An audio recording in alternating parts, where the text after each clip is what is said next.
Good evening, everyone. Good evening. For those of you that don't know me, my name is Ken. I'm Chief Diversity Officer here at Muskegon Community College, and my colleague, Dr. Van McMullen here, we make up the DEI team here at MCC. Welcome to Afros, Fades, and Razorblades. So on behalf of our students, faculty, staff, and Board of Trustees, welcome to Muskegon Community College. And I would like to acknowledge that our president, Dr. John Selman, is in the room. So Dr. Selman, thank you for green-lighting all of these fine events for that.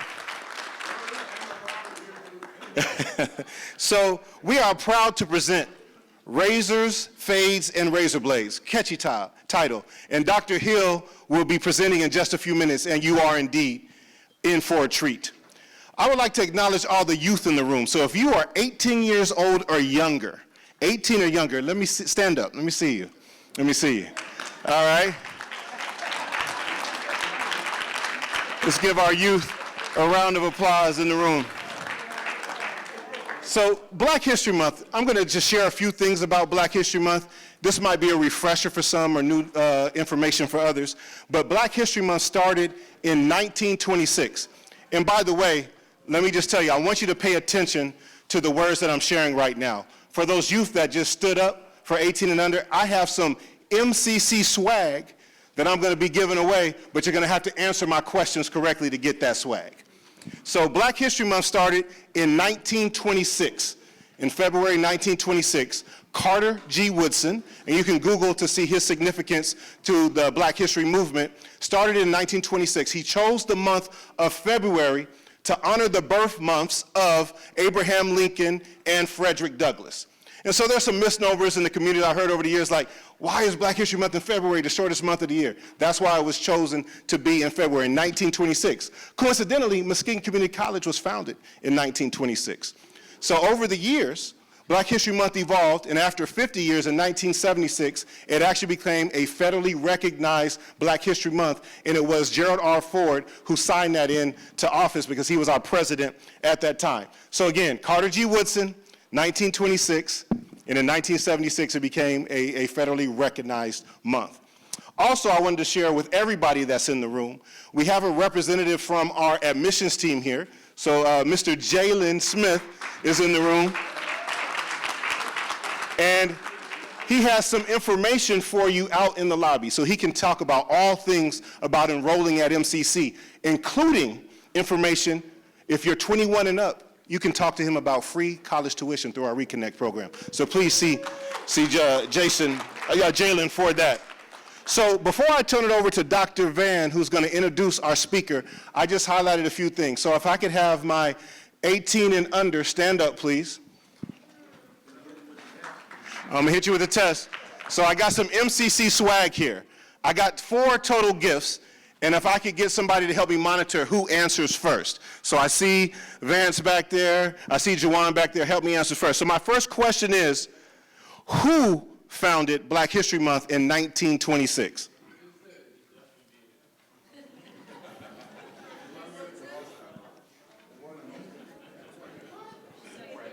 Oh, so I got a winner? Okay, let me hear you. Carter G. Woodson, can you come up, please? All right, very good. MC Swag. All right, I got 3 more gifts.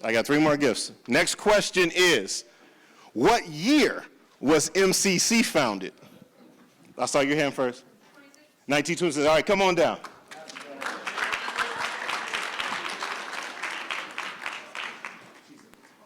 Okay, and then Pastor Jolene wanted me to know that this is a Reese Puffer student that got that answer correctly.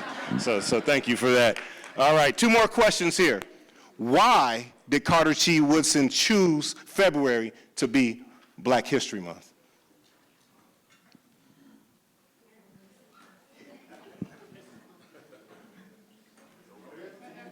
Did I hear it? I heard it? Okay, you said it? Yes, because the birth month of Abraham Lincoln and Frederick Douglass. Come on up. All right, we got one more.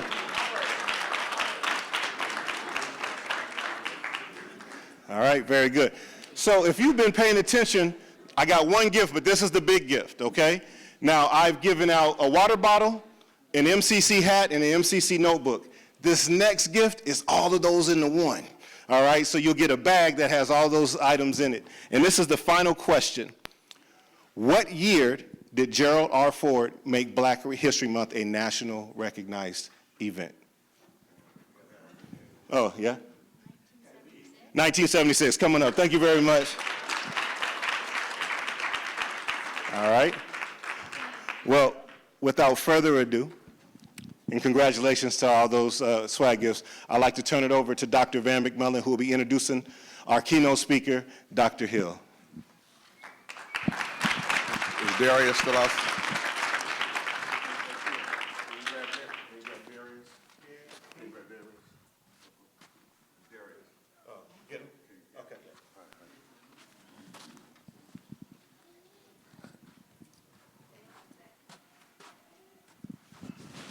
Well, good evening.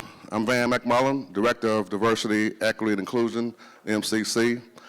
I know it's Black History Month, but I got a few things to get off my chest before we get going. So that's what it's all about. I'm gonna do my Cat Williams thing right now. Where's he? Okay, so I've been here about a year, and Ken was introducing me to people, saying, you need to get acclimated to the city, getting to know people. And so the first people he introduced me to was Darius Mitchell and Mickey. This is about a year ago. He's laughing already. It's about a year ago, right? We had a great conversation. And they both said, that, first of all, they helped us a lot get this together. They really are good with their input. So stand up, Darius. I know Mickey couldn't be here. I know he had a family thing, but keep standing. So both of them said, we're going to be helping you out. We're going to get you acclimated to the city. We're going to make sure we hang out with you. I ain't seen either one of them since. And I tell him that every time I see him. Oh, you can have a seat. And the next one, this is because he's not here, I'm still gonna do this. His name, was it Montreal? Anybody know him? Well, you tell him I said this when you see him. So we met him, Ken introduced me to him. We had breakfast, I think it's called Carmen's. And he's from my alma mater. He went to Central State, so we kind of hit it off, right? So here's another one, just like Darius and Mickey. We're going to get together, right? So about 6 months in, he called us. He wanted us to sponsor some type of event. What? Yeah. Yeah, it gets better, though. So we did. We sponsored whatever it is, and he sent Ken and I an email. He goes, "What's he going to send us, a T-shirt or a polo shirt?" We ain't seen him or the shirts. So when y'all see him, we want our shirts. I'm sorry, that was bugging me. I had to get that off my chest. All right, I'm going to read the bio here of Dr. Hill. Dr. Edward Lewis Hill, Jr. is the Provost and Vice President of Academic Affairs and tenured Associate Professor of Educational Leadership at Talladega College, an accomplished administrator, scholar, and teacher. Dr. Hill has a long administrative career in both K-12 and higher education. During his career, he served as an administrator in both public and private universities, overseeing professional programs in liberal arts and environments, serving undergraduates, graduates, traditional and non-traditional students. He has worked with active duty military and veteran students. He has previously served as coordinator of Troops to Teachers Initiative. Dr. Hill's proven strategies for increasing academic achievement for African American males has been featured in the 2008 publication State of Black South Carolina. Hill has served as chair of several state and national committees that have examined and identified effective strategies and best practice for increasing male student enrollment and retention in minority-serving institutions. Dr. Hill received his Doctorate of Education in Educational Leadership from South Carolina State in 2005, a Master's of Education in Curriculum and Instruction from Columbia College in 1999, and a Bachelor of Art in Early Childhood Education from Morehouse College in 1993. In addition, Dr. Hill has participated in several executive leadership development programs, including Deans of Impact Fellowship, William R. Harvey Leadership Institute, American Association of Blacks in Higher Education, and the Executive Leadership Institute of the University System of Georgia. Please welcome Dr. Edward Hill.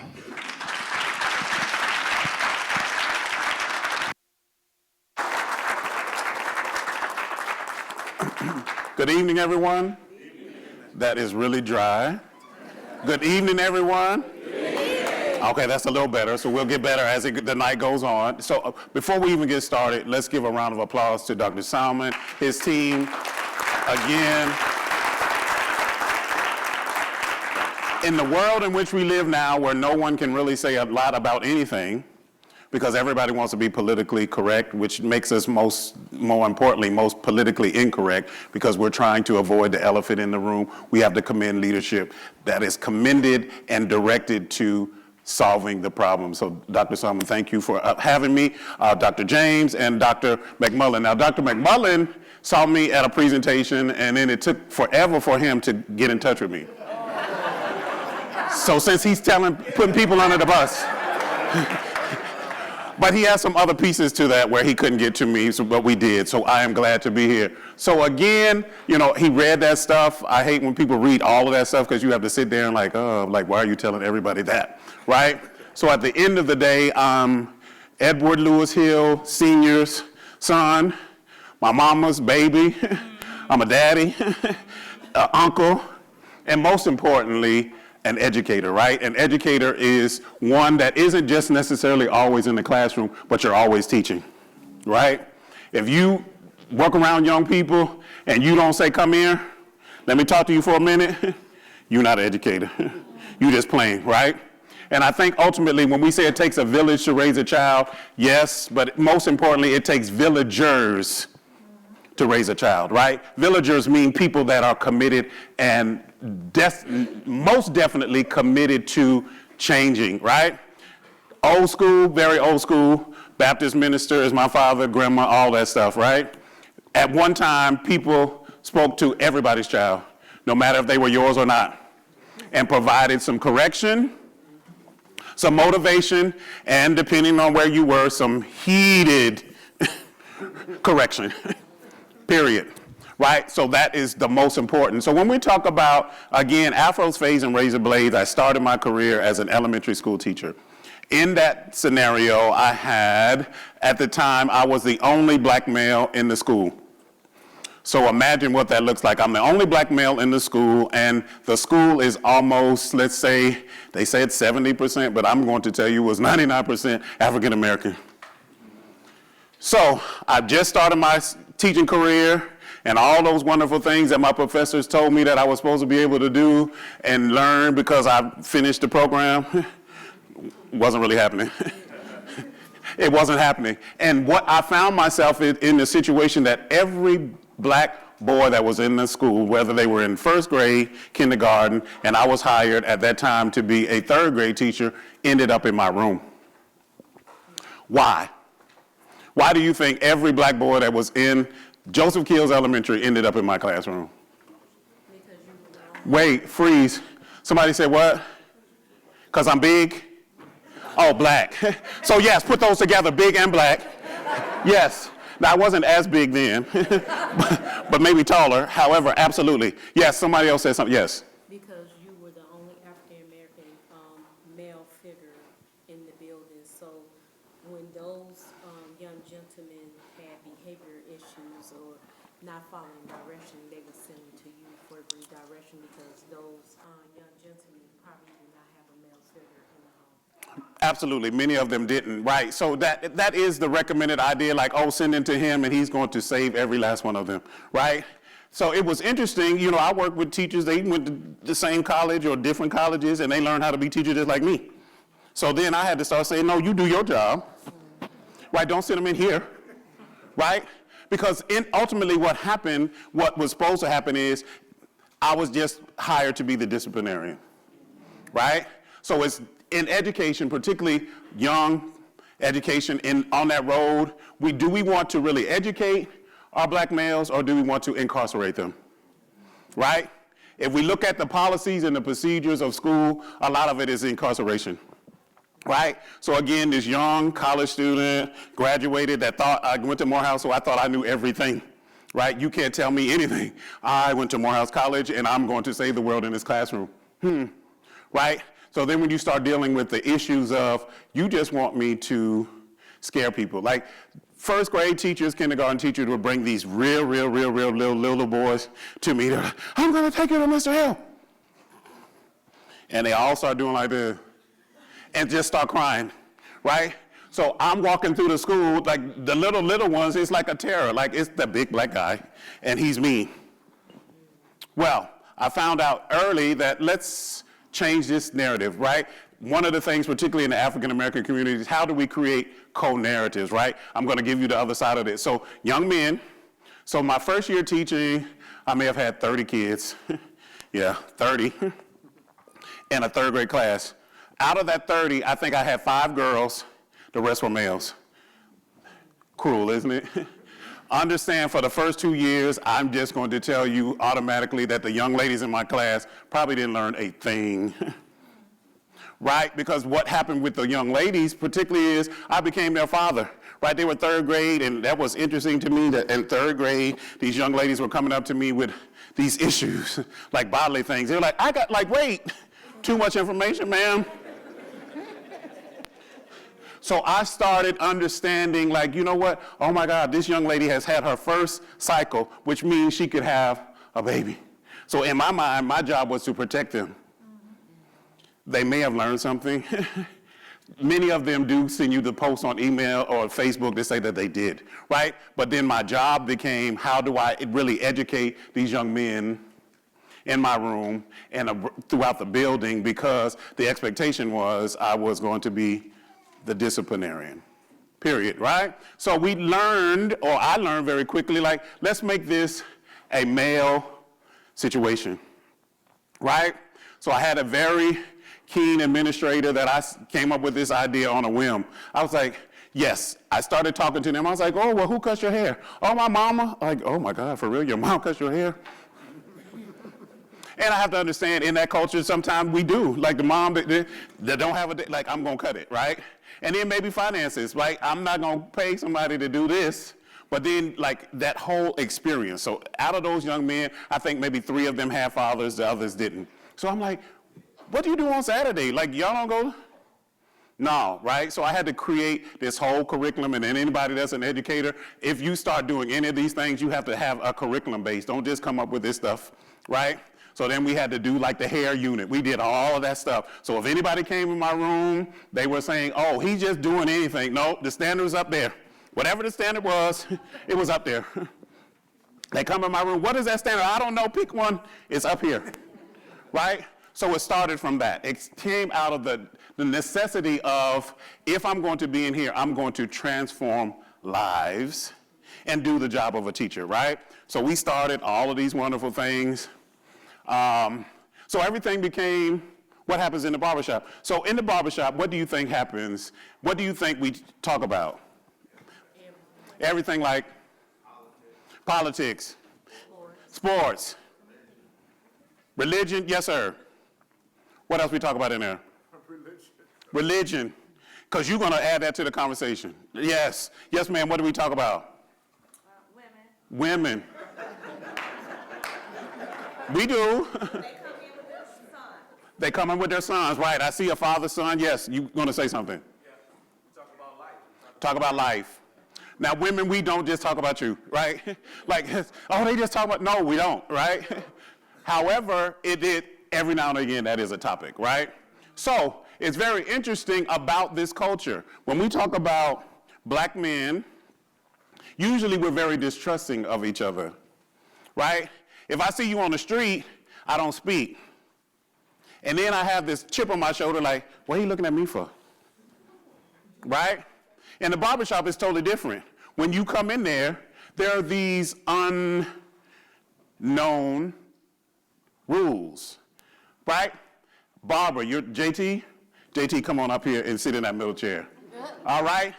So each one of us become members of this shop, and it's not just a shop, it's really a learning environment. It's a learning community, right? So he is the owner, and I found out he's the stylist to the president. He's the stylist to the president. So in your shop, there are unwritten rules, right? There's like no profanity, all kinds of things that we don't pay attention to that are instructive if we're talking about success of African American male. First of all, on the street, I don't trust other men. I look at you, I might speak, I might not. In the barbershop, there's silent ways that we speak. How do we speak, sir? That is that's speaking right there. Particularly if you're new, when you come into the neighborhood and you just get there and get a job, like when I first went to Talladega, the barber looked just like that. They know you're not from here. That gives you the security of saying what? JT, what did you just say when you spoke to me like that? Who is this? Because this is a community. We know the people here. What else did it say? What do you want? What he want. I need to verify that. But it also said, you okay? Because he didn't do like this and take the glasses off. If he took the glasses off, they're saying what? Let me get you out of here. Let me really find out some things. Now, there's some other silent ways that we speak in the barbershop. Do it again. What up? But what else does that say? What's going on? What else does it say? I see you. What else? Welcome. What else? It also gives you that look like, I see you, but I've still got my eyes on you. Don't know you yet, but welcome, right? Ultimately, now, let me see. Can you and your son come and join the circle? Absolutely. And let me see. Yes, sir. Boom. He's at the barbershop.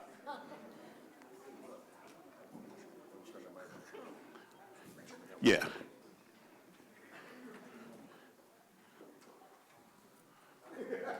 Okay. Let me see. The young man at the top with the orange hoodie on, come on down.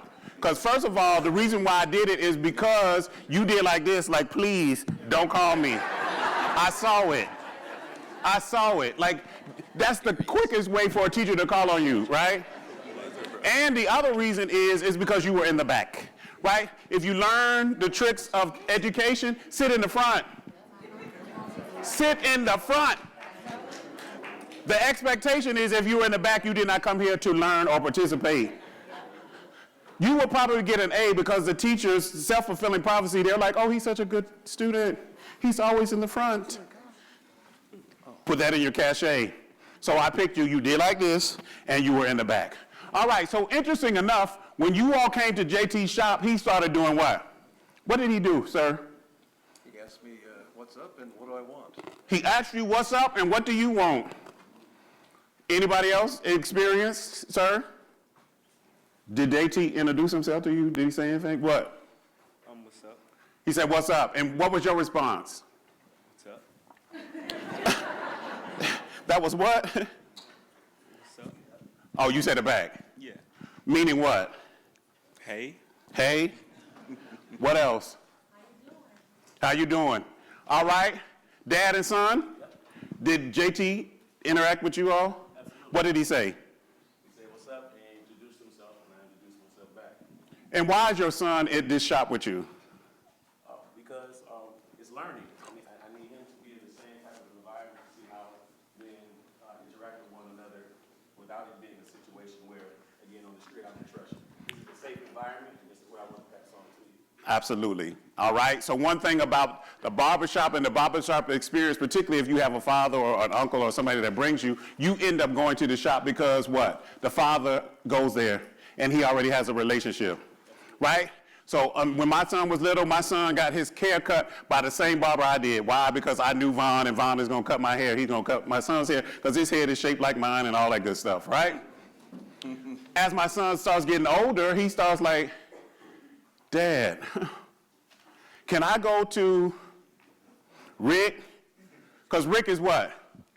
Younger. Rick got that jazz going. He got the J's and all that. He don't want to go to Mr. Vaughn that looks like me, right? Got it. So it's about relationships, right? And you watch them grow. Now, let's look at this statement by Ron Edmonds from 1973. Anybody can, yes? Oh, you're talking to somebody else. Oh, okay, I got you. Somebody read that for me. Yes, sir. Mr. Lane? We can, whenever and wherever we choose, successfully teach all students whose schooling is of interest to us. We already know more than we need in order to do this. Whether we do must finally depend on how we feel about the fact that we haven't so far. Period. And that was in 1973, right? 1973. If you, like, did everybody see, like, The Wiz? Am I dating myself? Or The Wizard of Oz? All right? So in this whole journey, Dorothy, like, went through these people, right, that thought that they could do what? Get her home. And all throughout this little thing, they meet all these crazy people and all this stuff, right? And then ultimately the person says, the answers you're looking for, you already have. They're already inside you. But we have these conferences, we have all these discussions to figure it out. But it goes back to two key points here. If we're interested, right? And I'm going to even say if we're committed. One interested person can do a lot. But 3 committed people can do what? Change the world. We have to be committed, right? So here we go, right? How did this start? Now I'm like, oh, I hate these things. They don't never really work for me. I got you. I don't know. Turn it on. I probably don't. All right, everybody look at this cartoon.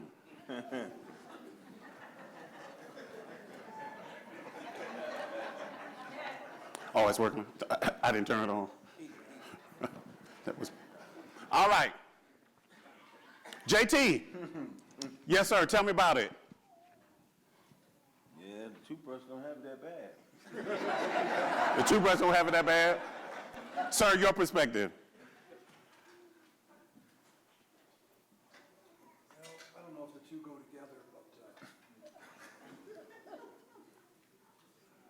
guess you use the toothbrush first. The toothbrush first.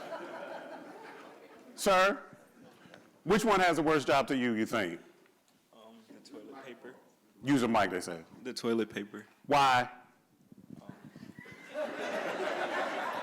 You said it, I'm just asking why. Because you know in the barbershop, one thing about it, and particularly when working with those young men, in the barbershop, you have to articulate your argument. Like you be saying some of the craziest, boop, and if you sound like you know and convinced, people follow you, they're like, oh, he's smart. That boy's smart. He got a point. Validate your argument, sir. You said toilet paper for what reason? Because it has it worse. It has it worse, you think? Why? Explain that to me. So explain the process to me, sir.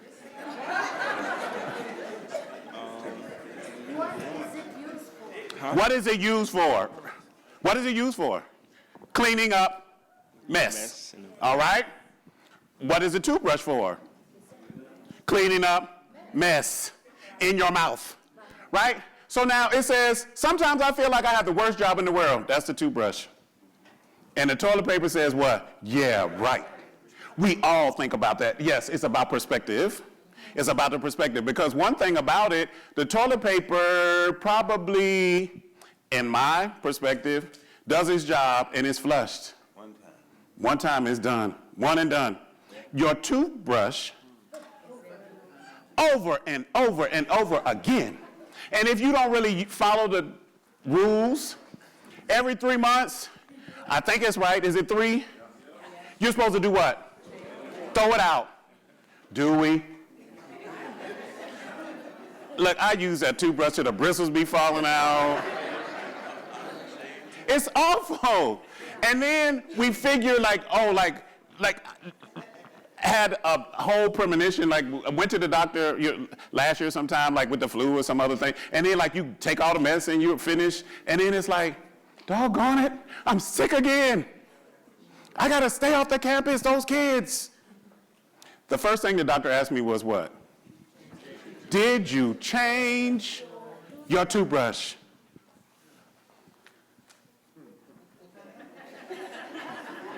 And you just looking. You want to come up with some profound lie.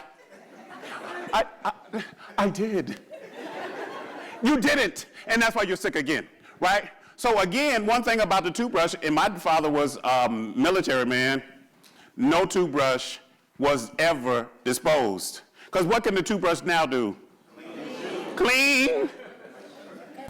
Everything else.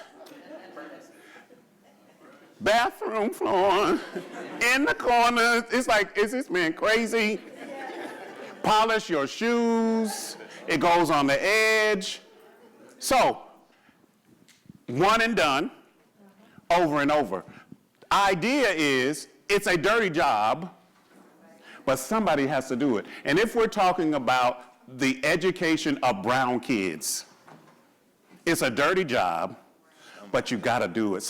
You have to be committed to it. Now, if I ask the president right now, Mr. President, which one are you, a toothbrush or the toilet paper? You don't want to answer. Absolutely, and they're taping it. Yes. Any educator, I ask you now, which one are you, the toilet paper or the toothbrush? And it sounds so ucky, like, really? He's asking those kind of crazy questions, but we have to be committed to it, right? As administrator, serving as a provost, the tape is still going. I think most of the time I'm the toilet paper, for real. Between students and faculty, it's like, did you really say that to the student? Did you? Did you really have this whole conversation and didn't get the FERPA form? All of those things, right? So it's a dirty job, but somebody has to do it, right? So how did we, again, come to this research? It was an examination of the conventional classroom against the backdrop and the culture reflected in African-American institutions, which we revealed that schools are lacking in important aspects of African-American culture: spirituality, harmony, verb, creativity, movement, affective, communalism, and oral tradition. And we'll get further into that as we go along, right? Same thing. We can take this and take it, because now I have a daughter. My daughter is now 19. She's a student at TSU, second year, right? So when you get married and you think that all women can what? Do hair. You make that assumption. Well, I did. And let me tell you, so my daughter, beautiful brown baby girl, but she had just, this a little bit like here. And I was like, come on, we gotta do something. Right, my daughter had every cute outfit with the hats. And that was me. I was like, is there a hat that goes with this? Because my wife, I was like, can't you do something? So my mom was talking, she was like, oh, she gotta catch it. Anybody know what catch it is? Yeah. See, to catch the hair. I was like, catch what, Ma? She's like, just start. It ain't braiding when you don't have none. What is it called? Plait. It's a plait. And my wife is like, I don't know how to do it. I'm like, what is the problem? Didn't you play with dolls? Didn't you? No, I don't know how to do hair. So my mom started catching it, right, with the plaits. It ain't braiding when you don't have none. It was plaits. They're just up here, right? So you still got to create these cute little hats to go with these plaits. So as soon as it started going, I started taking my daughter to the beauty shop, right? And found out that some of the same acculturations that are in the barbershop rest in the beauty shop, right? So, again, if you can see, so when I started this, and many of the young man in the blue was one of my students, that's a student. So I'm in partnership with a barbershop that may have been a block away from the school, which many of those young men had never been. We made, so Monday, Tuesdays, and Wednesdays were instructional days in class, and Tuesday and Thursday was at the barbershop, right? So we did our reading, math, everything there, and then they had to interact. They had to do interviews. We did money. So each part of the unit, there were different portions, right? So a barber donated a barber chair. It was in the classroom, because one thing about when we're talking about the culture of any group, a tribal group, how do they learn best? By doing, but what? In what structure? Hands-on? What else? How are you all sitting right here? In a group, but which way? In a circular, right? In a circle, if we're talking about students that come from tribal communities, the best way for them to learn is in a circle. Why? Shared learning. Shared learning. They see each other. What else? Reflection. What else? Cohesiveness. What else? Say again? Inclusiveness, right. In the circle, no one is more important than the other, right? Everyone has a perspective, right? Now, when we take and look at the American traditional way, how are students gathered or grouped? In a line. In a line, right? Come here, my man. Stand right there. Right, so, come on, Dad, stand right behind him. Come on, 1, 2, 3, come. Right? Now, unfortunately, right, some of these things are going to be graphic, but we have to like put them all there together, right? Now, if we talk about, and we're talking about African American History Month, this is how we were brought over, just like this, in a line. For what reason? The word. What else? So, to do what? Control, right? Come on, my man, because that's what happened. It was the youngest one first, right? So, now, you really are as frightened and scared. He really wants to do what? Turn around and do what? Talk to his father, but you can't. Why? Because I force you to do what? Stay straight ahead. Don't turn around. Don't talk. Is that not what happens in classroom? Straight ahead. The teacher wants everybody in the line, like if I'm the teacher, right, it's like the ducks. They follow me. I don't care what they're doing behind me. But then if I turn around, I'll say, why are you talking? And I know that you're talking because why? Because your head is turned that way. All right? It's easy. Now, African American males and my friend in the middle. What does this also now look like? Maybe, who said it? What does it look like? A lineup, all right? Half turn. Half turn again. Half turn again. Boom. Same premise as the auction block, right? Because guess what? Then I get to say what? Which one is what? The strongest. He got a big back. Big back. JT, step out. I already know. Now, sir, you're going to be my light-skinned friend. Come on, stand by him. He's okay. He's nice looking. He seems nice.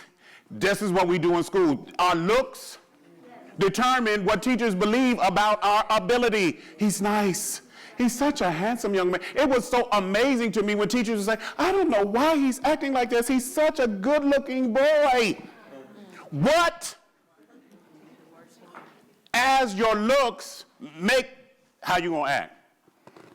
All right? Now, who do we have left?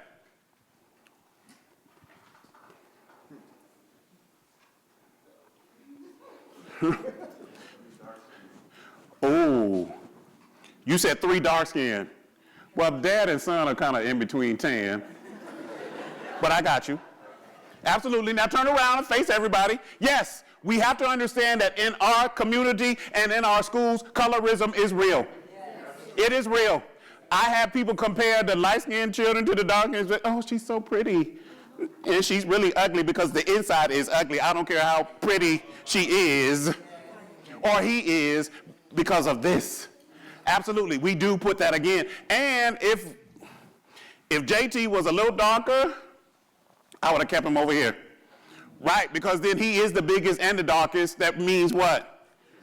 The most threatening. That's why they put him in my room, just like you said. Now, move over, come over. All right, so, no, where you going? Like right there in the middle. You two over there. All right. JT, have a seat. Now you all have to sit by your partners. Now you are in the middle. What's your name, sir? Mikhail, last name? Mr. White. All right. Now, we're talking about how do we create culture in this community, in this learning community. First, in first grade, second grade, every student in my class was called Mr. or Mrs.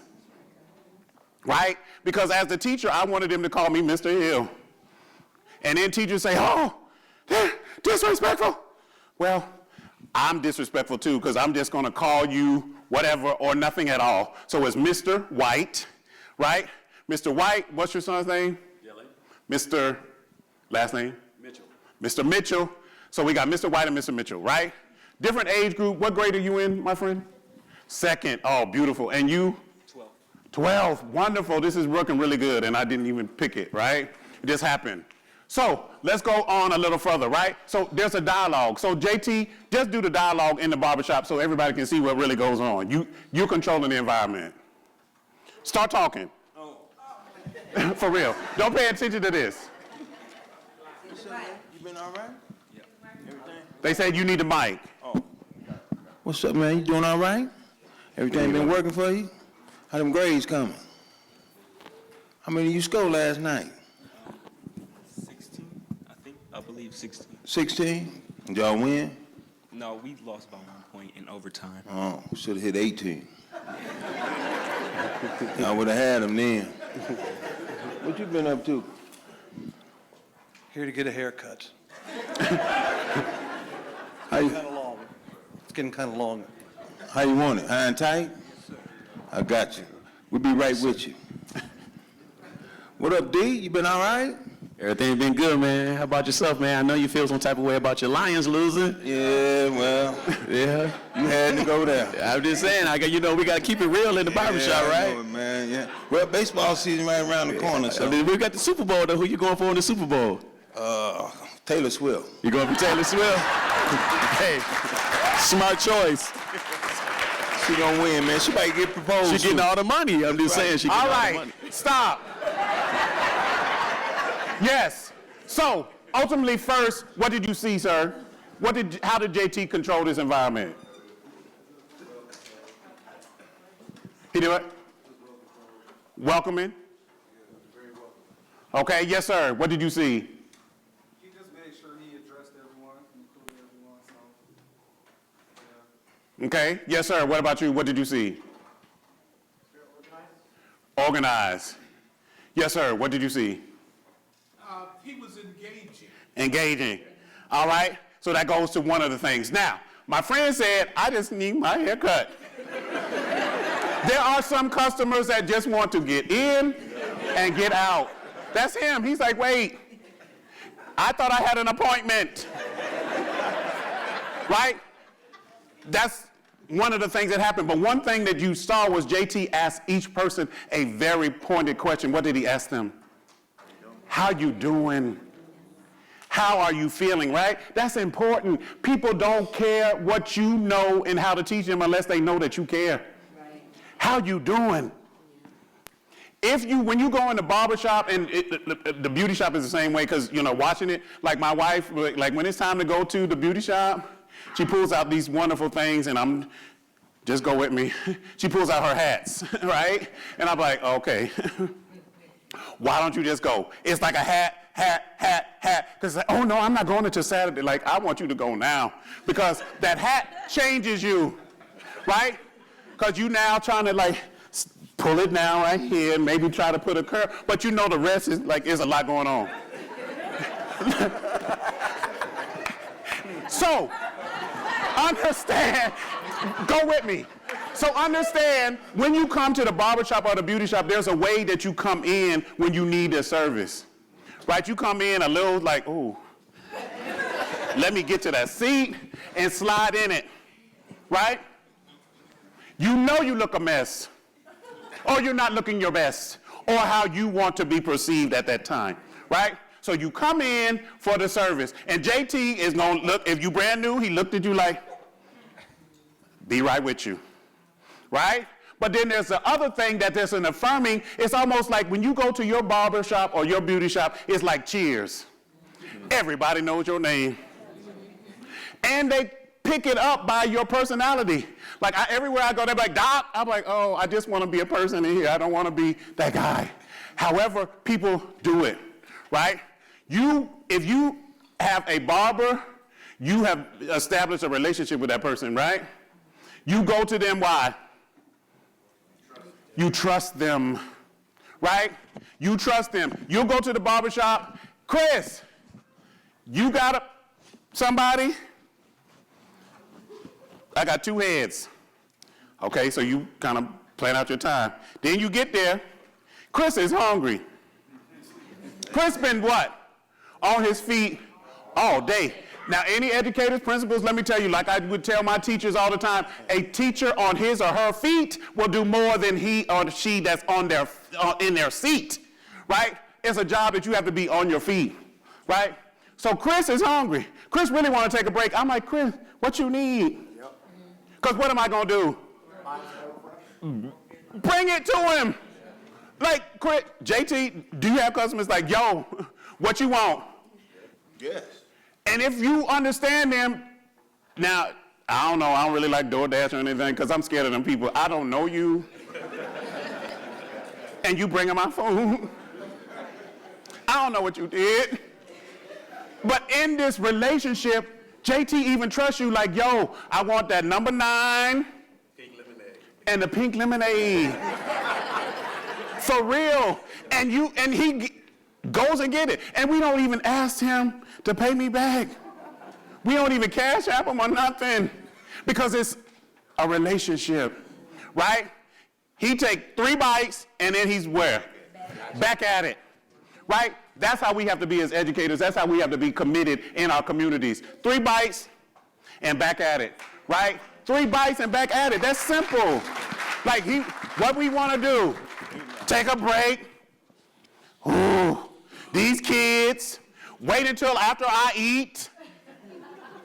This a lunch break. Duty free. All of that. No, it's 3 bites and keep moving. Right now, interesting enough, so again, the barbershop, and as you can see, Hollywood is even taking over it, the barbershop, any of those things, right? So, you see, it started where these young men then had to interact, right? We interact with just having a conversation, right? There is an idea about intergenerational learning, right? In a tribal community, it's intergenerational. How many of us was raised by Big Mama? It's only a few. Big Mama, but maybe say Grandma. Right, so then hands went up a little different, right? Because Grandma's gonna have a different conversation with you than your mother. What? Grandma's gonna talk about what? The truth, meaning what? Like what? Like Grandma must talk to you all the time. Because you're like, oh, everything, like what? She's going to tell you about the family, the community, what not to do, and to do, and don't ever say that to that person. Right. So Grandma's going to give you the life lessons. The life lessons, and in education we call it what? The soft skills. The soft skills. Your grandma's going to say, don't you go in there to that interview without no stockings on. Grandma, I'm not wearing those stockings, that's for old people. But let me tell you something. When you go in there for that interview, this is what people gonna do. They gonna be looking. No stockings. Your arms are out. That grandma, I know you're not going in there with your arms out. That's old school. No, it's not. The soft skills is what grandma's gonna give you. That intergenerational, right? So we need, every teacher can't retire. And I met this lovely young lady right here says, I'm not retired, I'm still working. Stand up, Miss Lady. How many years educator? I was 35 years. Get up, look. And she said, I'm still doing it now, right? So I know all of them students, they were like, oh Lord, here she come. Because she gonna give you that old school, right? You had that typing teacher that like popped your hand because you weren't supposed to look at the keys. And she also told you to be on time is to be late. I love old educators. Look, they don't get to holler. Like I was a school principal, I hated it. Like at 7 o'clock in the morning, you just hear this hollering. It's like, what are you doing? The old school teacher, baby, just have a seat. And you knew, it's like, oh Lord, she just did the hand of the Lord speak, because it's just like, it was just like this. Baby, have a seat. Welcome to the class. Take out your notebook, and we gonna get started. It changed the whole thing, right? We got young teachers, right? And we think it's for the culture, like the teachers and the students going back and forth with each other, like stop. What are you doing? Because let me tell you something, if you're educated, you will never win an argument with a student. You're not. Because the students then start ragging you for real. They gonna go straight to, oh really, and you had that on yesterday? with your busted shoes. You cannot win, because then what you gonna have to do, then you get real gutter. Well, it ain't gonna change the fact that your daddy is in jail, and then you've lost it. You will never win an argument with a student. Like, again, those old school, baby, you don't need to worry about what I have on. You need to make certain that you have something in your head. My grandmother taught lessons, right, and she only went to the 6th grade. When we were growing up, I would live to go there for the summers, right? My grandma would say that she was a domestic household technician. Okay? She would leave. She gonna make some food. So me and my cousin, we gonna be in there. She had 3 rules. When you go in the bathroom, she had a dictionary in there. She said you need to know a word, know how to spell it, put it in a sentence, and know what it means, right? She would come home and we would have to line up just like that.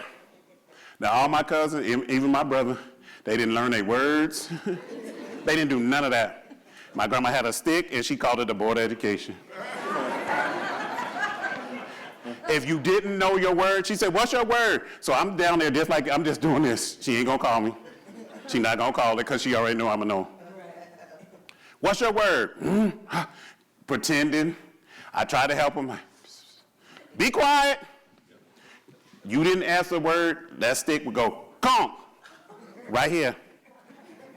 She said, if you don't want to put something in your head, I'm gonna put something on your head. What good is it to have a $100 head with a hat on and a 10-cent brain? She meant that. My grandma, like, I didn't know that she didn't really know how to read, right? Because I thought, like every morning when I was there, read me the newspaper. I'm just reading. Nuh-uh, that word ain't right. Say it again. Until you got it. Then, and it might have not still been right, but it sounded better than the first one, right? She taught you how to read through the Bible. In red, what are the words in red? What Jesus said. Say it better. Say it with emphasis, because that's what the Lord said. So you understood that it, and the Lord said, that starts your preaching career and you didn't even know. And didn't even know. The stuff that's in black is not that important. So you learn inference, like, oh my God, this is important. Pay attention. It's in red, right? So how do you start pouring into people? It usually started particularly in conversation. We don't have enough conversation.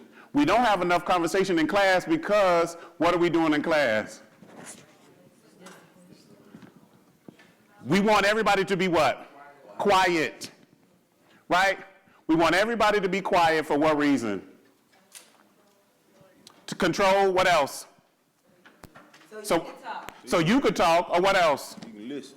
You can listen, or what? Ultimately, because I don't even want to be here either. Right? So it's like, particularly in the public school, school days start when? That's another point. Traditionally, schools are from what hour to what hour? 8 to 3. Based on what? Work days? Is it? The system. When was it created? Long time ago. Based on what? The almanac. It was based on farming time. It was based on farming time. So people, they needed to have their children at school by 8 and then get out by 3 in order to do what?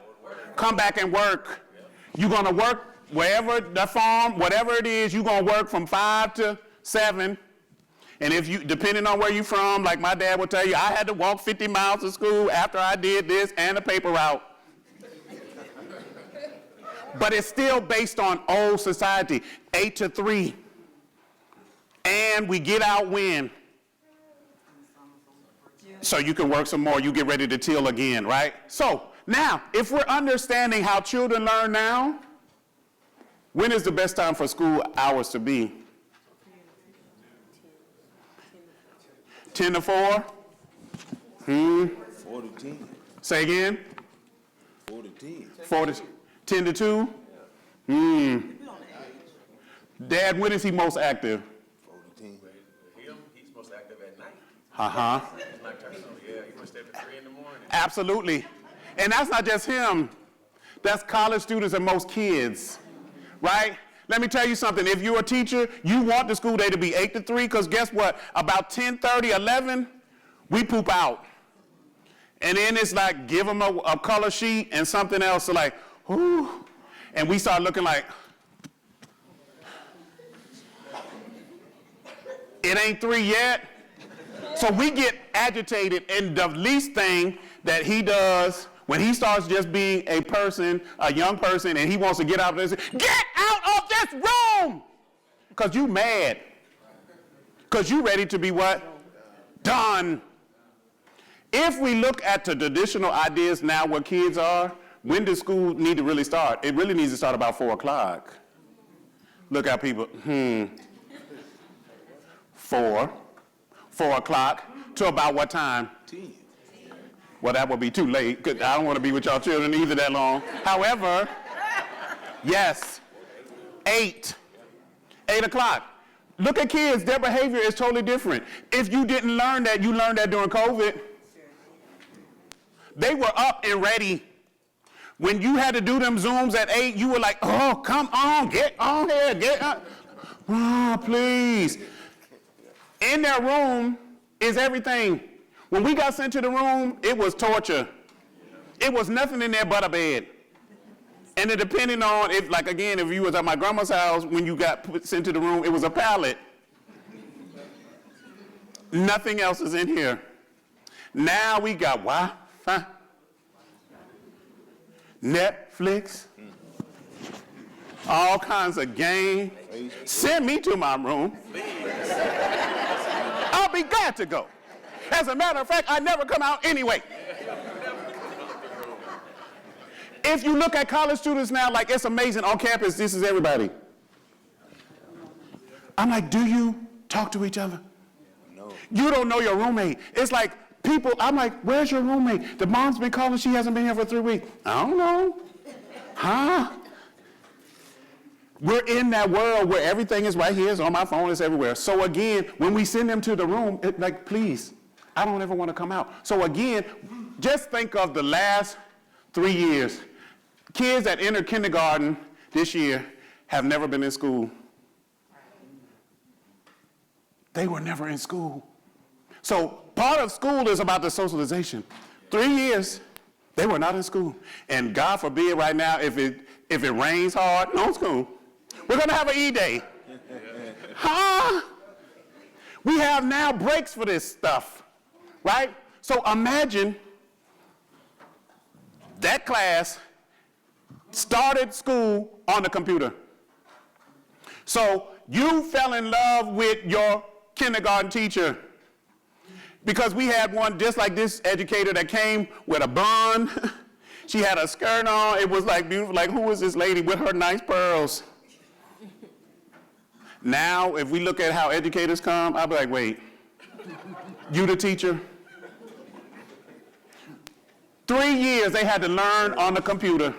So all of those things, because one thing about it, this young man that made it to 2nd grade, he may have been conditioned in that classroom. On the first day of kindergarten, they say stuff like this: go find your letter of your name and sit on it. And if they didn't have a parent or a Sunday school teacher or any person that taught them those letters beforehand, when he started doing like this and looking on that floor, what is your name? What's your name? Who? Dylan, all right. Dylan. We think we're helping him, but you would really say it now. Dylan, like, Dylan. They're already starting it. The conditioning starts then. It does. Dylan. So Dylan, and she's already saying, or he, kindergarten teacher, Dylan. D is what he's probably going to make. He didn't even know the letter of his first name. That's what we do as educators. So what happens now, on the first day of kindergarten, Dylan is now already what? Targeted. Now what's going to happen is in the kindergarten we sing all these little cute little songs. Clean up, everybody, everywhere. Clean up, everybody, do your share. Right? Dylan don't want to do his share.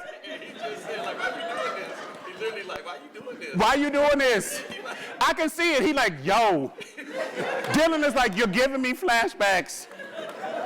But what then happens in this environment is Dylan is like, yo, like this is a new environment. Let me go around. Like while everybody's cleaning up, he's all over there. Did I tell you to be over there, Dylan? In the African American culture, like we want to do what? Explore. Like I want like, And as a man, there's another part of what I don't want to do, right? I don't want to like read the directions. You have a husband, he puts something together, I'm one of those people. I put the box right here and I look at that picture. Let's go. Hand me that right there. And then there's a whole bag of these things. Oh, that must be extras. Right? So understand the learning style of us, like I gotta do it. So he ain't cleaning up, like, no, that's for somebody else. I'm not doing that. Right? But all of these nuts and bolts that's in his bag, there was a reason why they put them in there. And if I would have read the directions, I would have known. So I put a chair together, it's a chair, and I keep it in my kitchen to remind me, like it sits kind of like this. And only really I can sit in it, because when people come to you, like, oh, don't sit in that chair. Or you got to give them the direction. Sit on the edge. And that's a good spade chair too. But I know that one day somebody is going to get an insurance claim because I did not put it together right. And especially when they have them things and you got to get that other little screw thing and it be turned like, no. What do we do? Let me get a hammer. Bam, it's working. It's in. Force it. All of those are important, right? So in this whole idea, we're talking about whether it's high school, college, elementary school, middle school, right? There are particular learning things that have to be there if we're talking about students, tribal students, right? Any of those things, right? Hilliard, Boykin, 2000, all of these things, dimension of African American culture that needs to be in a learning environment. Spirituality, sir, what does spirituality mean?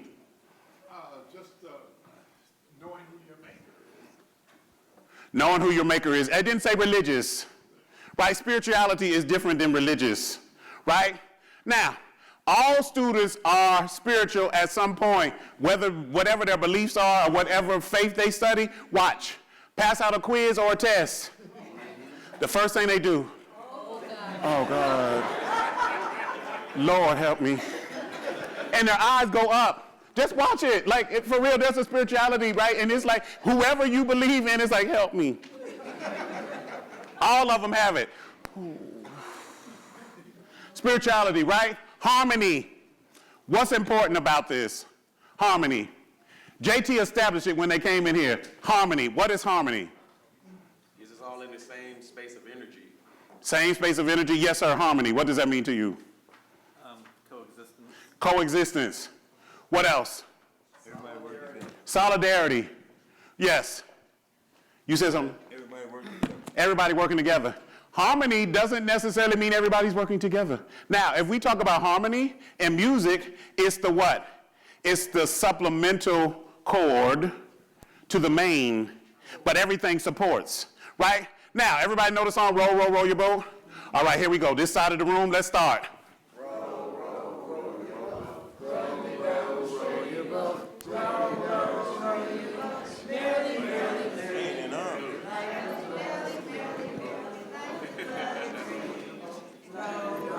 I didn't say stop.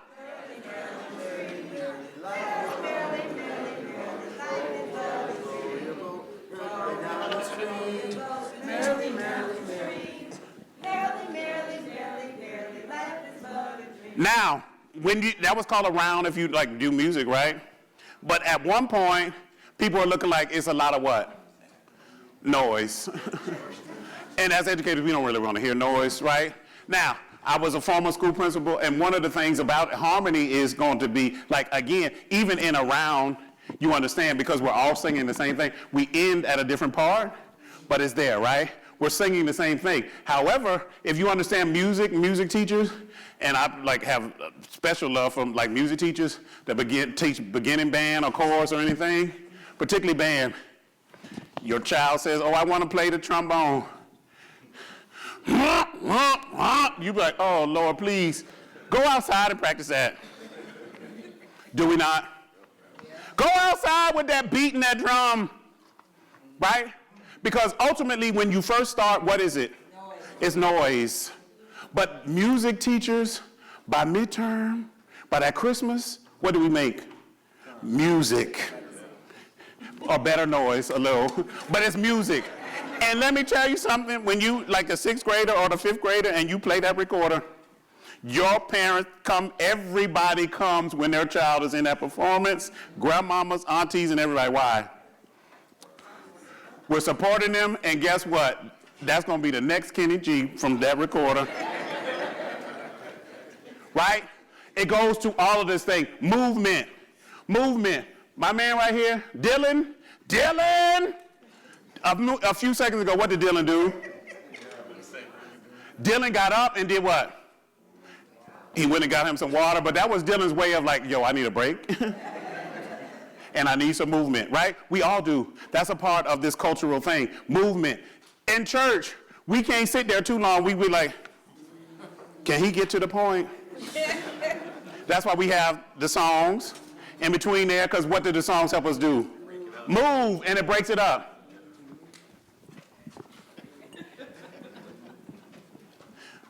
Reverend Lane, if you start too long and I can't do this no more, it's like, yo, gotta go. And now in this post-COVID world, the service has to be what? 1 hour. You don't have time to get the Father, the Son, and the Holy Ghost. My father is a preacher. Like, let me tell you something. We would get there at 8 and you leave at 8. It's like, why are we still here? Now post-COVID, you better get it in 1 hour or we're leaving. We all have turned it. Listen, if you've been on Zoom meetings, I don't want to put nobody out with the president. He had these Zoom meetings, and you turn your camera what? Off. And you're doing what? 10 other things. And you better be paying attention, Vaughn, when he calls you. Well, Vaughn, what do you think about DI? Unmute. Repeat the question. And we don't think that our students are doing the same thing. So again, there has to be some movement. Verve, what is verve? Enthusiasm. Verve is what you do. What is the essence of this room, right? If it's chaotic, people know, right? Verve is what you do. If you're not bringing something to this experience, the barber shop and the beauty shop is about the experience. It's about the verb. There are people coming in and out. Each person brings a different what? Vibe of different energy. And the shop owner has to do what? Regulate all of it. There's a verb that each person brings in. Now let me just tell you something. For all my people that have never really been to an African-American barbershop, I go there for a lot of things. I go there to get my jailbroke fire stick. Am I lying? Am I lying? Stop me when I'm lying, because sometimes I will. I might can get a nice bag for my wife. Huh? You gonna get some food? Because somebody coming in here, yo, I got them.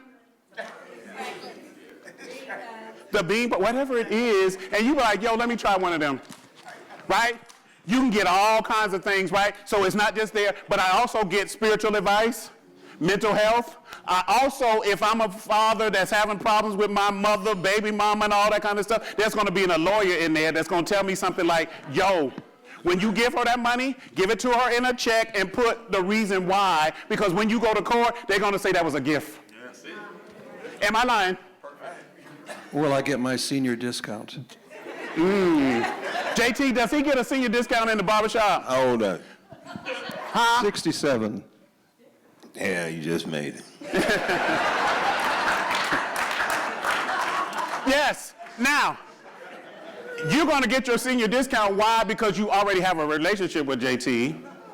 And JT now knows, like, yo, when I first opened this shop, he was my first customer. And when he was coming, haircuts were only $10. So some people be like, how he only pay $10? Get out his business. You don't know the relationship, right?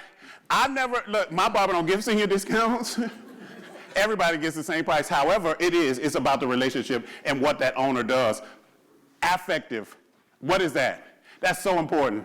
Affective. When we're talking about kids now and we're talking about all these mental health things, what is affective? What does that mean? There are emotions. It's about your emotions, right? How do I feel? The first thing we do, particularly with African American females, is she have an attitude. What'd you say? She do. Do you have attitude right now? Yes, you, looking around. Yes. Now, let me just tell you, as a teacher, I'm going to look at body language. She like this.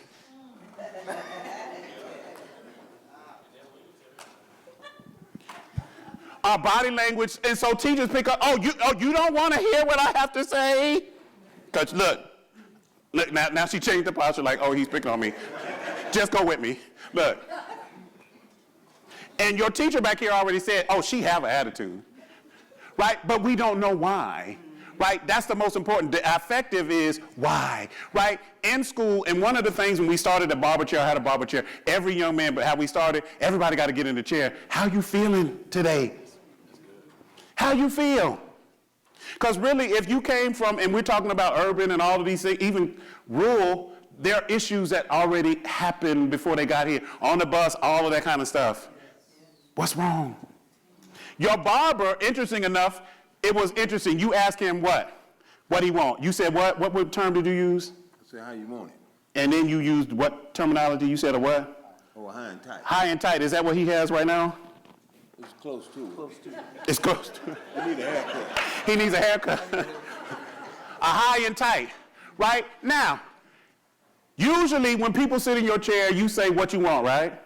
If this is a repeat customer, you kind of really what? You already know. And what? As a customer, you feel what about that? I feel he cares about me. And he cares about me. And he values me as a customer. He knows what I want. But ultimately, he ain't just going to let you sit there and he just start cutting like, oh, I know what he wants. He does say every time what? What you want. Right? You could change. Right? Interesting enough, I told you I started with my daughter and like this whole thing with the beauty shop. And again, in our community, it's interesting that you can come in with rice and leave with spaghetti. And you understand what I'm saying. And it was just like, this process is amazing. It's the same in the barbershop, right? I hated it. You know, in high school, I would try to do like the Bobby Brown, the Gumby, cut it, right? And there's a argument with every generation. My father said, well, before I even got that, I had the shag, right? If you remember it, it was a big block of hair that did what? Hang out your back. It just sat there. But you had that little brush, and you played in it. Look, you like, oh, yes. And girls in class would like, oh, play with your shag, brush it, put the pomade in it so it can have a little curl. So my dad was like, where in the world are you going with that? You won't get no job with that haircut. My man right here with the orange, stand up real quick. Yeah, just pick up your phone, stand up. In the corner. And pull your hoodie off for me. All right, look at his hair. What is that? Locks. Some people call them braids, dreads. Sir, tell me about your hairstyle and why you chose it.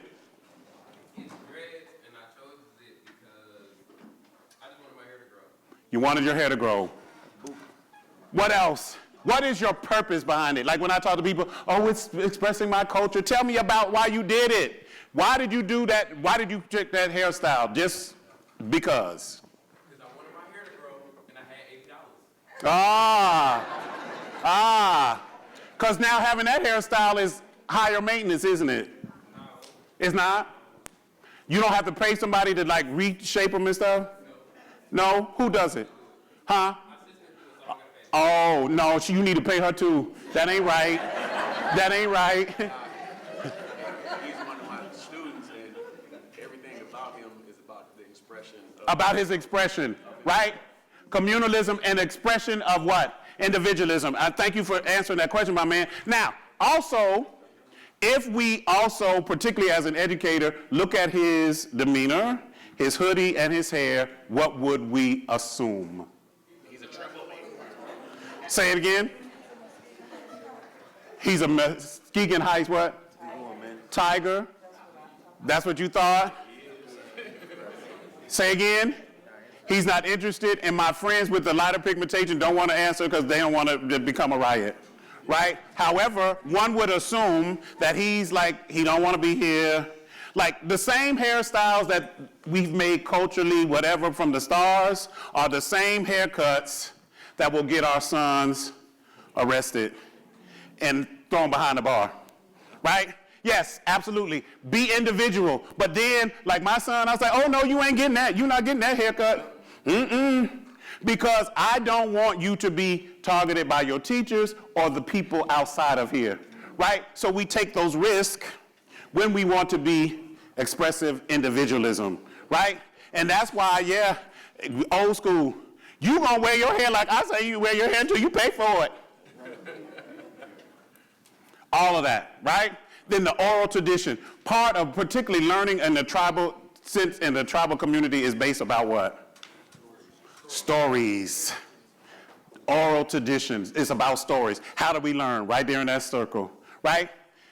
The traditions of the Bible were stories, right? James Weldon Johnson's, right? God's trombones were all the stories. The prodigal son, all of those things, right? The funeral, it's about telling stories, and we love telling stories. We might not like to read them, but we like to hear them, right? And we like making them up. We like co-narrating, right? Yes, ma'am. He said Taylor Swift, right? He was waiting to see what Taylor Swift. Tell me about Taylor Swift. Tell me what you think about her. Yes.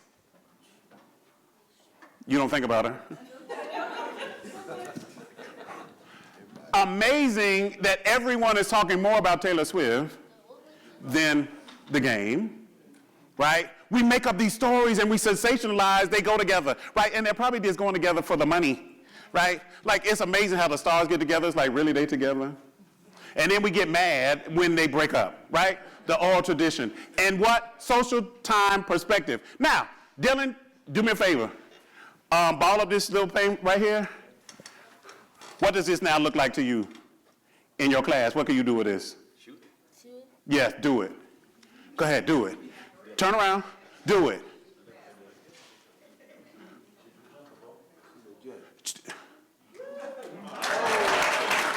All right, no, do that again. Now, in a class, Dylan is now full of all of this energy. And if you've ever taught, particularly elementary school, what they gonna do? They go into the trash can 100 times. Yeah. And how they go to the trash can? Just like Dylan did it. Right? And then we get mad. Sit down. The next thing Dylan is gonna do is do what? Go to the pencil sharpener. I did it too. Break. Oh, I gotta go to the pencil sharpener. I'm gonna do all this crazy stuff to get to the pencil sharpener. So when I took his hat, what he gonna say? Give me my hat! But you know what that is? That's about the what? The movement, right? You have to put that in. So I changed the whole thing. In our class, what we started doing was, I knew that these are all males in this room, and they're not just gonna say, open to page 3 and let's read, right? I used the newspaper. The newspaper then became social studies. Whatever the first thing was, we're talking about it. During that time, it was Hurricane Katrina and all of these things, and it was interesting when they had stuff like New Orleans refugees come to our city. What? So I bring the newspaper, you know, they have the subscription, like you get it for the class, newspapers and education. I said, refugees. So again, third graders don't really know what the word refugees are, but now we're gonna figure this out. This is the headlines of the paper. Look it up. Refugees. And then they say there's someone that's exiled from their country. I said, is that what this is? All the people that have come here now are refugees? Right? Then we create stuff like we cut it out the newspaper and then we make a little sign and we walk around with it.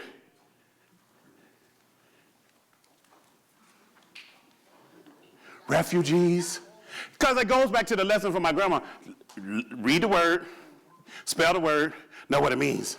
Right? So when people start saying refugees, because y'all put every one of these black boys in here, because you thought they were refugees, exiled from their own country, right? So we go, year goes on, right? So we start having those things they call assessments, right? We use the newspaper. So this is what I say, Dylan, who's your favorite basketball player? Who? Magic Johnson? Okay, old school. That must be a dad thing. LeBron? Okay. All right, Dylan, if Magic Johnson made 2 3-point shots, how many points did he make? 6. Did Dad help you, or you got that? I didn't look. I wasn't looking on purpose. I got it. I knew it was, right? So you see how fast he got that? But we will say that African-American males don't do well in math. No, it's the way that I presented it, right? I put it in basketball terms, football terms, 50-yard lines. So when we start doing matrix, right, people like, oh my God, if we go through it right now and I start asking grown people, how many gallons how many foots in a yard? We don't know, but I bet you when I turn it into a football field, boom, right? When I say, and I put on our do now when you come in, Magic Johnson, when I was teaching, Michael Jordan made boop, boop, boop, boop, boop, boop, boop, and how many times did he go in overtime? Like, boom. Another thing, how we learn math, what do you think we use? Cards. In our community, even like 5, 6, 7, 8 years, they know how to play spades and Big Whiz. If you live with Big Mama, you know how to play Big Whiz. And it's about numbers, right? So they would have battles with decks of cards, right? So now I'm going to go from, what is addition? Addition is the fast way to do what? Addition is the converse of what? Multiplication, right? So this is what they do. I said, oh, now we're going to battle. Like at first, it's like you pick a card that 3 and a 5 equals what? 3 and 5 is 8. I said add. You said 8, right? Is he right? Huh? He's right. Now, when you do the battle with cards, you also have to give me the multiplication factors. So 3 and 5 is 8. He's 8, and you're 15 if we went to multiplication, right? So they're coming in class like boom, boom, boom. So people, the principal's coming in like, oh, they playing cards, because they in the corner like boom, boom, boom, boom. And they're having battles, and it's timed. Listen, I had to learn my timetables in a different way. Heated stimulation brings about serious concentration. My dad was like the 5, like the teacher was like, he does not know the multiplication, because I had teachers that said I was what? Loquacious. And I would come home, Mom, she said I was loquacious. Didn't know what it meant, right? Mama, go look it up. Every one of my report cards from kindergarten to 12th grade, even college, talks too much. Right? Loquacious. That's a bad word. No? Well, whatever. So when it came to math, it's like, I'm really not interested. So every one of them things, he don't know the 5 timetables because, you know, you had them little tests, right? It was grueling how my dad made me learn the 5 timetable. 5 times 5. 20. Put your hand out. Yeah. Boom. After you got them 25 licks, it's there. Like, it's 25. Heated stimulation brings about serious concentration. However, when they're doing this battle with these cards, boom, 15, 24, 72, boom, bam, right? Cards. I can do that in technology, right? Simple cards, right? Then we go to the bank. We started things like we go to the barbershop, and JT would then give everybody $20 and say, you gonna give the change to my customers, right? So you got some slow ones, they're like, oh. Then JT gonna say, yo, if you short, it's on you. They giving them the lessons of an entrepreneur.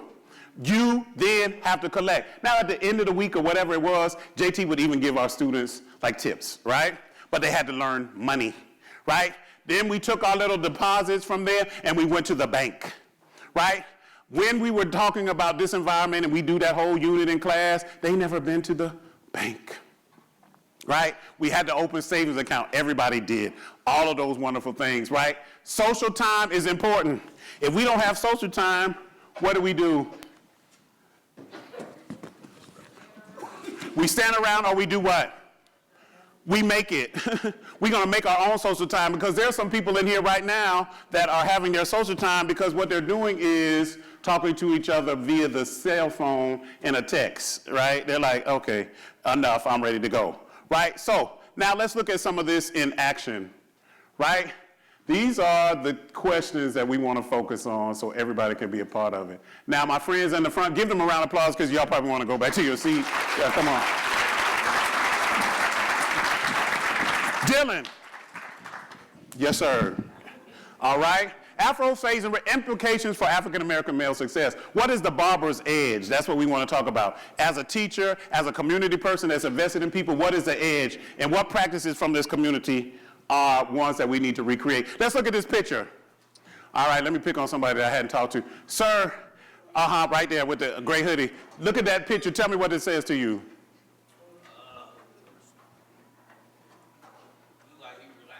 Relax. That's important, right? What else? Anybody? Trust. I heard trust. Say again. Out of control. What else? Sir, what do you see? Concentrating. He's in therapy. Thinking about what he's going to look like. What else, my man, right here? Yes, sir, what do you see? Yes. Feeling good. He's feeling good. Now, one thing about it, and JT left out, right? One would assume that he's asleep. If your barber is really doing it and you fall asleep, what does that really mean? You're comfortable and you trust him, right? You trust, right? Now, I see a whole lot different, like his eyes is closed, right? He got to look like, when I get out of here, and she see me with this fresh cut where he talking about my line is off, right? I'm going to do it. I'm that guy, right? Because we said we come into the barbershop or the beauty shop like this, like, ooh, right? So at the beauty shop, it's interesting. The first thing when you get to Miss Lily, who's done your hair since you were in the 11th grade, Miss Lily does what? She takes you to the bowl, and what happens? You sit down and you be like this. And just that warmness on your head just lets everything go away. And Miss Lily can also tell you what? She'll look at your hair and be like, what you going through? Can she? Now, teachers and barbers and beauticians are representative of the shop, right? I can say this, ooh, who cut your hair, right? Or I can say, ooh, who cut your hair? Right? Now I said the same thing, right?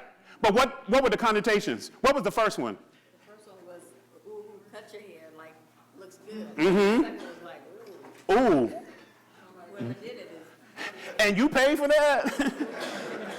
Right? So again, for Dr. Salmon, anybody, if you are in this institution, you're in the business of doing heads. And every time you mess up, each one of us is a stylist. Somebody, again, in a beauty shop, some people are stylists, technicians, they have the expertise in weaves, right? Others are in shortcuts, others are in coloring. Everyone has a skill, but as soon as you mess up, what? It's over. And people are gonna say, where you got your hair done? Huh? Who pushed the line back? Mine just go back. It started like that, right? However, look at how important that is. Every one of us become agencies of that shop. People gonna say, ooh, you're high and tight, just like over here. That man said you need a haircut. And you agreed. So again, one thing is that we have to trust the community, right? Your beautician, you gonna come in there, oh, I want that style. That don't really fit your face, and they gonna tell it. Now you can say no, and what they gonna do? They gonna do it. They gonna do it. Oh, I want that. Every cut and every style ain't for everybody. Your face, it don't match, but they gonna do it, and you gonna go with them, because Miss Lily is your biggest advocate, because she also knows when I do you right and you have the power of influence, people are going to want to know who did your hair. So you want that new style? Mr. Lily going to say, okay, show baby. Now, the other part of when I created this barbershop in my classroom, we had no desk. It was just chairs. We were in circles like this, right? Because if you're talking about African-American males and they want to line up on the back wall, why? For not to be seen, for not to participate. Now, if you're playing baseball, are y'all softball players? What are y'all right here with the blue? What do y'all play a sport? Oh, robotics, okay. Look, it looked like you're the softball team, absolutely. Sorry. All right, in the game of baseball, sir, right here, gray glasses, who is the most important player in the baseball game? The pitcher. Why you say? Validate your argument. Because he holds the ball the longest. He holds the ball the longest. Anybody else have something else? The catcher. Why you say? He gives the signs. Mm-hmm. The umpire. Yes, sir. What you say? I said the umpire. Why? Because he makes all the calls and control the game. He controls the game, but he ain't really a player. He's just an overseer on the outside. The most important player is the catcher. The catcher is down here. Can see everything.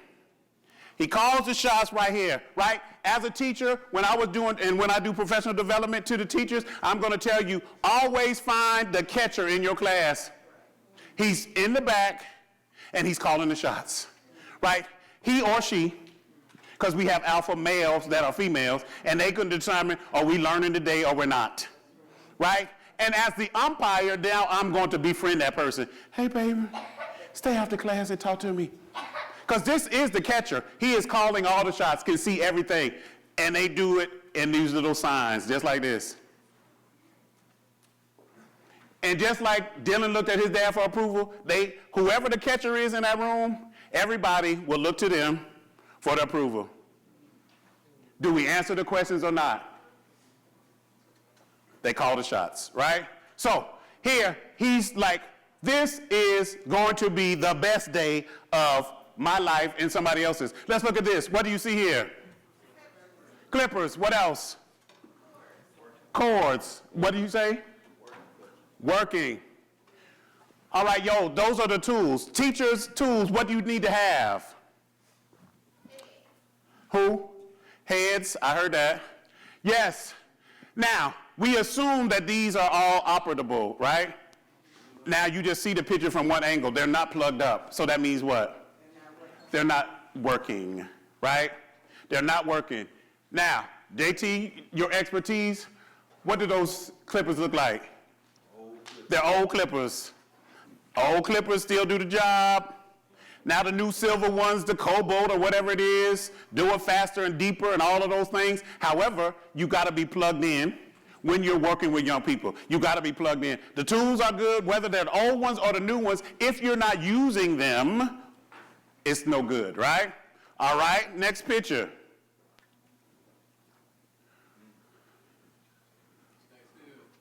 Stay still. Who said that? Stay still, right.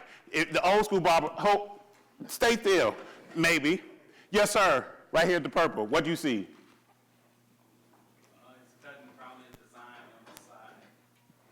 Okay. Yes, sir. Intentionality and precision, absolutely. In this game of working with young people, there's another part of this. You got to do what? Hold them down. Not hold them down. Not hold them down. Stay close, right? And you also, it still has to be a hands-on. It has to be a hands-on approach. That's what we're missing, right? You have to find ways to get your hands on them, not hold them down. Oh, that was right. It was JT. Oh, look. And you see how he jumped off that? Yo, don't put that on me. But it's still a hands-on experience, right? It's about the human touch. How do you guide it, right, and shape it, right? That's important. I ain't like that too much, though. What? Go ahead. Oh, that I just did it? My bad. You don't know me like that. Look, I ain't want to touch your meathead no way. Absolutely. So you're absolutely right. I probably should have got permission, right? Because again, yes, go ahead. But I think when you come into the shop for the first time, your barber don't touch you like they do. Like my barber, I don't even look at the haircut. Okay. Because I mean, we have a good relationship. So yeah, when you first come in, they don't touch you the same. Absolutely, because it's over time. Yeah. Yes, because now a barber or a beautician, they in your personal space for real. They like in your personal space for real. They know all about you. Like you got dry scalp, all of that, and they still work with you. And you be like, oh darn. What'd you say? It's a shame. The toothbrush, right? And again, my sisters, they be like, oh, girl, your ears are breaking. Like, they are in your personal space, and they all up on you. You be like, move back. But it's about the trust, all right? Absolutely, and you have to build that up. So I'm sorry if I grab your head. Now, we were talking about, like, he just got a regular shape up, but it's precise, right?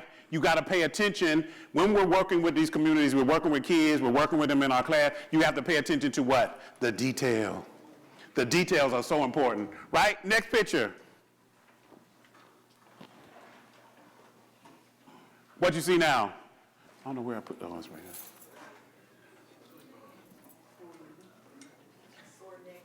What'd you say? What did you say? A sore neck. See? What'd you say? Same thing, different angle. He's still guiding it. He's not holding them down. However, yes, it is kind of like, now keep your head over here. Because again, a beautician and a barber, sometimes they do get a little rough with your hair, like yo. However, we don't get like upset because you know it's part of the process, right? Now, what else do you see? You see his hand doing what? Directing and guiding. What'd you say is a little hard? What? Ball fade? It's a process, right? You're seeing the process. What else comes to mind? I heard something. What? A technique? Okay, maybe. Yes, all of that. Next, let's go to this. Now, what is the barber doing, JT? He's probably teaching or doing what? He's surveying and examining the work, because sometimes you be like, He's assessing. Teachers, community people, if you're not assessing your work, you're just doing it. You're just going through the motion. You do sometimes have to step back like, that line is a little off. And then they get in there and do like this, right, and figure it out, right? So there's an assessment that we have to do, a self-reflection that needs to take place. Here, we go to the next one. Now, young man, that's Dylan. I'm going to just say it's Dylan. Dylan, that's you. Yes, ma'am, what do you see in that picture? Yes, right here, that look back. What do you see in the picture?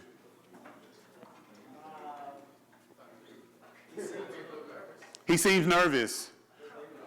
He seems nervous, you agree? He looks scared. Sir, what do you see in this picture?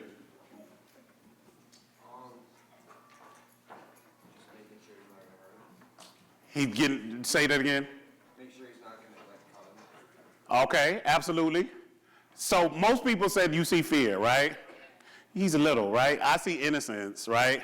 Because I think, again, when you're talking about Dylan, he usually goes to the same shop with his father, so he's not afraid, right? He comes there regularly. It's like the innocence, right? It's like, because during the dissertation, I had like a photographer, because we had to catch a lot of different things. And he's like, yo, you had to get the press release, like, can we take your picture? And it's like, that's the innocence of the young kid. Like, they come first grade, second grade, right? But then those eyes change.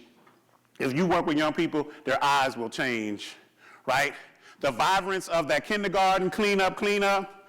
By second grade, if he has not been successful in that environment, how does his eyes look? Angry, disconnected. disenchanted. And then we even see it. We see it when they go off to kindergarten and third, they come to the church, and you're like, oh, that's not the same little boy that used to come up to me every Sunday. It's not the same little girl. Because guess what? An African proverb says, only a fool will let the enemy educate your children. So if we're not doing it, the school is the system. But guess what? On Saturday, Sunday, right? Sorrel, Friday, Saturday, Sunday, Monday, Tuesday, Wednesday, Thursday, Friday, Saturday, love. You have those lessons at home. My grandma used to say, get your lesson. And your lesson is, guess what?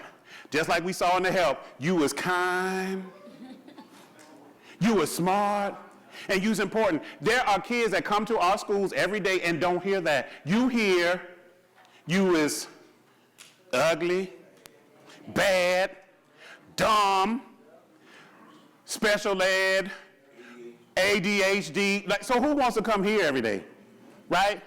When you go to the beauty shop and the barber shop, it's all about because you're going to feel what? Good and better when you leave this process, right? So again, you see him, he's still guiding it like he's like, okay, yeah, he's pushing my head down and it's a part of the process. Now, this young man, you see he has a mohawk, and I was in there when this whole started. So the mom and the young boy were having this debate. He wanted a mohawk. The mom did not want him to have the mohawk. However, you see, look at, what is the mom saying here? It's cute. It's okay. What else? Huh? She compromised. She compromised. JT, what you see? It's not going to look good next week. And sometimes we have to let that happen, right? Different process. So now look, and the pictures are out of order. What is the mom doing there? Affirming. Affirmations are so important, right? I wrote a creed that all my young men had to repeat and do every morning. I am the creator of reading, writing, and arithmetic. Therefore, I soar in those subjects. Because of my immeasurable promise, no obstacle can stand in my way. Cogito ergo sum, I think, therefore I am, right? That's an affirmation. Look, there's nothing that you can do because you created reading, writing, and arithmetic, so you're going to do it, right? I gave them about 30 minutes. Like, if you can learn every song on the radio, you're going to do that, right? People will go down the hall. People start coming. Now, as we start moving, our test scores were like this. So much that people thought we were doing what? Cheating! Really? My principal, she comes, she brings people. So people in the district are like, wait, what? Are these the honors kids? The teacher, so our curriculum specialist, and we're good friends now, we weren't then. She gets up, and you know, they put the test scores up, and she goes to my counter teacher and says, Miss Belcham, are those your students? Are you playing with me in this faculty meeting, ma'am? And you clearly see whose name is under that, right? So she says to me, well, Mr. Hill, you gotta be careful. If test scores are gonna be that high at the midsection, one might think, and I'm gonna stop you. One might think what? This is going on in the faculty meeting. One might think what, Miss Melvin? Well, it could be inflated. Inflated how? If you are on a team, you practice every day. You practice to do what? To win. If I'm going to lose, we're going to lose with some points on the board, right?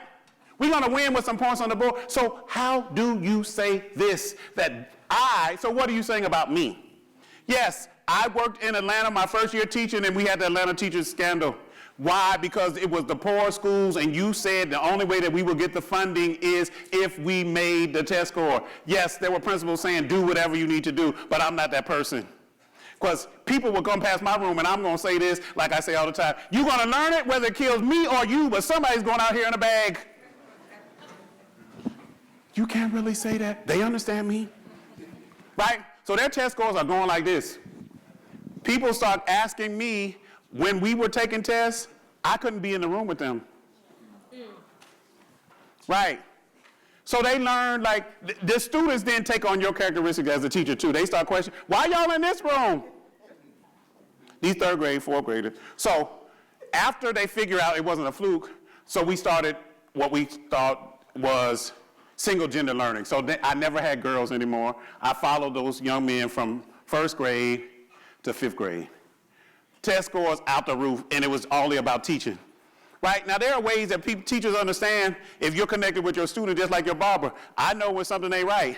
And when you're taking that test, you ain't taking that test yet because you came in here with something wrong. I'm going to tell Miss Melvin, he needs to sit in your office for about 30 minutes. He needs something to eat. Then he can start taking the test. I don't care. You're going to have to write it down. It was a deviation. Yes. And they also know, now I ain't cheating, but Tara, Miss Carson, like you taking that test, and I'm going to look at you. What I'm telling you. It ain't right. Now, I didn't give you no answer. But if I'm connected to you in the relationship, he got it. He raised that eye like, okay, let me change it. If you are sincere about it, and I ask the question to everybody, are we for kids or are we kidding? Are we for kids or are we kidding? That's what you have to be that committed. So in this relationship, there's an affirmation from whom? It's everybody. It's the mama. Now, if you're in education, if you're a community worker, it's not just the student. You have to have what? The whole family is involved in this education process, right? Like, again, when there were people that have to get these services and the mom is reading these educational words, it's alphabet soup, and they don't know what it means either. And I had to have conversation on the side, and, ma'am, don't sign that paper. They trying to give him that crazy medicine. And he's not crazy, he just needs somebody to be on him. And when you get home, you stay on him too, right? There are things that need to happen that we don't do in our community. But affirmation, positive affirmations have to be. At the end of the barbershop experience, what happens, JT? You turn them around to do what? See it, right? In the beauty shop, when they turn you around, you be like, what? Huh? I'm looking good. What happened when they turn that chair around? You get to look at her, you say what? Ooh. Did you see how she did that? If y'all could see her face, she said, ooh. Let me tell you something. When you really get that haircut or that beauty shop experience, when you go to that mirror, you do what? You be like, if I saw me on the street, I'll speak to me. And you walk out a little different, do you not? Look, how you walk out, Tara? Come on, show me. Well, after that experience, how you, come on, Tara, come on, do it. How you walk out? See, Tara playing, because Tara was like, bye, girl. All of that, right? Same way with the dudes. They be like, yo, all right, JT. Get in the car. It ain't good until you get in the car and do what? Put that mirror down, you be like, and don't be fooled, ladies. We take out our phone and do our selfie too. Bam! That's the kind of affirmation, that's the experience that has to happen. Now, I see them with the phone. Yes, go, absolutely. Go. We went a little bit over, but I want Absolutely. to save time for any questions because we said 7:30, but want to get you guys out. My of here. bad. No, this is one for, I just want to give you a great hand for it. Yeah. My bad. But as we close, anybody have any questions or comments? Because I know we said 7:30, but we'll get you out here at 8 o'clock. I got a mic and so does Ken. If anybody has any questions or any comments as we wrap up. Anybody? I know it's late. So. Here's a question. Right behind you, Ken.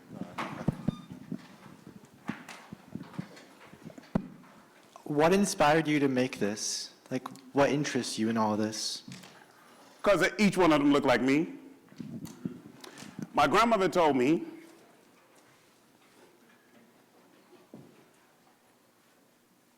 so I was getting my doctorate. My grandmother started struggling with Alzheimer's, and that's my heart. I went to her, I said, Grandma, I'm gonna get my doctorate. Okay. So she says to me, will you be able to help me with my rhinitis? Grandma, it's not that type of doctor. Will you be able to help me with It's not that type of doctor. So she looks off, she was at the hospital then, looks far off and she says, well, I don't know what that means, but all I know is, what good is it to be a doctor if you can't help nobody? End. That's why I do it.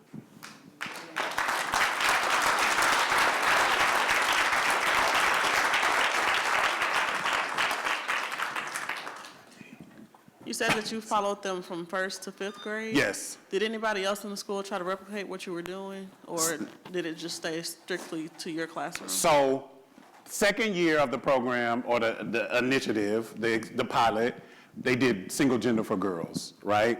So that teacher started the same process, but it takes longer to develop, right? So she only had, once they started the single gender for girls, those girls were like in the 3rd grade. So again, 3rd, 4th, 5th grade, it was not enough time, but we did. So we had, on that wing, there was a 3rd grade single gender for females too. So we did replicate it. So there are some, again, some differences in, particularly when you started looking at socialization and some other things that girls, particularly in underserved communities, really needed the support about those soft skills. So yes, we did. We'll go ahead and close up for a second. Thank you guys for being here. I want to Dr. Summer have any words for us as we conclude. Well, thank you. I want to say something to my barber first. Absolutely. I'm kidding. No, thank you, Dr. Hill. We appreciate the information. And if we could just give him a round of applause. Thank you.